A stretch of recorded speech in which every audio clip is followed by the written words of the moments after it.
Hello student, myself doctor Bhimani Kumawat और आज इस वीडियो में हम लोग समझने वाले हैं the difference in between the nucleophile and a base. देखिए, सबसे पहली बात क्या है कि न्यूक्लियोफाइल क्या होता है। An electron rich substance which transfers electrons to electron deficient carbon. जबकि आपके पास में बेस क्या होता है, base is also slightly more electron rich, तो बोलेंगे इसको slightly more electron rich substance. हालांकि स्लाइटली मोर इलेक्ट्रॉन रिच बोलना ज़्यादा इतना सिग्निफिकेंट नहीं है, बट अपन बोल देते हैं क्योंकि बहुत बार जब कंपेयर करते हैं तो बेस थोड़ा ज़्यादा इलेक्ट्रॉन रिच होना चाहिए in compare to the nucleophile. Slightly more electron rich substance which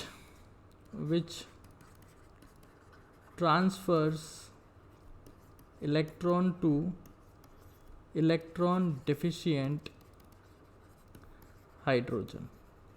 reaction से भी आप लोगों को समझ में आ जाएगा। जैसे फॉर एग्जांपल आपके पास में NaOH है, means we have Na+ NOH-, और इसके रिएक्शन आप करवाते हैं CH3Cl। ठीक है, तो यहाँ पर क्या होगा, ये कार्बन इलेक्ट्रॉन डेफिशिएंट है because chlorine will attract electron. तो ये जो OH- है ये इसके कौन से ऑर्बिटल में, एंटी बॉन्डिंग मॉलिक्यूलर ऑर्बिटल में इलेक्ट्रॉन ट्रांसफ़र करेगा, SN2 रिएक्शन हो जाएगी और आपके पास में फॉर्मेशन हो जाएगा CH3OH का और NaCl का।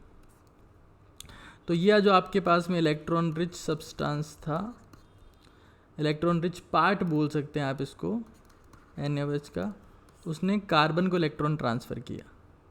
और अगर कार्बन को इलेक्ट्रॉन ट्रांसफ़र किया है तो उस केस में आप इसे क्या बोलेंगे, न्यूक्लियोफाइल। अगर यही रिएक्शन, मान लीजिए यही रिएक्शन हमारे पास में होती है जिसमें आपके पास में Na+ OH- है और ये रिएक्शन आपने HCl के साथ में करवाई, तो it has partial positive charge partial negative charge. This OH- transfers electron to H+ which leads to the removal of this. ये आपके पास में एक एसिड बेस रिएक्शन है। ठीक है, तो इसमें इलेक्ट्रॉन किसको ट्रांसफ़र हो रहा है, हाइड्रोजन को। इलेक्ट्रॉन ट्रांसफ़र हो रहा है किसको, हाइड्रोजन को। यहाँ पर आपके पास में फॉर्मेशन होगा NaCl का और वाटर का। ये बेसिक न्यूट्रलाइजेशन रिएक्शन है।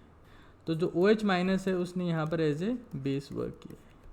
एक बहुत फेमस एग्जांपल जो आप सभी को पता होगा कि जो आपके पास में एक्वस KOH या NaOH होते हैं वो न्यूक्लियोफाइल की तरह काम करते हैं।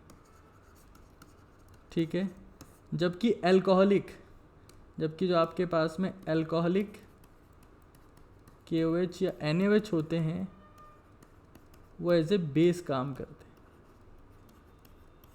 ठीक है, ये जिस रिएक्शन में काम में आते हैं वो रिएक्शन है SN2 और ये जिस रिएक्शन में काम में आते हैं वो E2 रिएक्शन है और इसका एग्जाम्पल है डिहाइड्रोहेलोजिनेशन।